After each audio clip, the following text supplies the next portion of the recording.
మహానాడు అభివృద్ధి అంటే ఏంది, ఈ యొక్క కమిటీలు వేసినంత మాత్రాన మాకు వచ్చేది ఏంటి అనేటువంటి ఆలోచన మనలో కలగచ్చు. సోదరులారా, బాగా గమనిస్తే మీరు ఈరోజు ఉన్నటువంటి పరిస్థితి, మీరు మామూలు స్టూడెంట్స్. అలాంటిది ఈరోజు మీకు వచ్చినటువంటి అవకాశం నియోజకవర్గ అధ్యక్షులుగా మీరు ముందుకు వస్తే మీరు ఖచ్చితంగా భవిష్యత్తులో మంచి ఉన్నత స్థితికి పోవడానికి మంచి మార్గం ఏర్పడుతుంది. మంచి నాయకులుగా ఎదుగుతారు. అది రాజకీయ నాయకులుగా కానీ దళిత నాయకులు కానీ ఎదిగేదానికి మంచి అవకాశం ఉంటుంది. కాబట్టి మీరు సద్వినియోగం చేసుకోండి.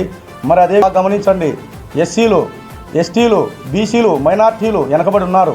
కాబట్టి వారి యొక్క అభివృద్ధి కోసం ఈరోజు ఉన్నటువంటి రాష్ట్ర ప్రభుత్వం కూటమితో గెలిచింది. ఆ యొక్క కూటమితో గెలిచినటువంటి ప్రభుత్వం చేత మనం పనులు చేయించుకోవాలంటే ఈ యొక్క నాయకత్వం ఖచ్చితంగా అవసరం.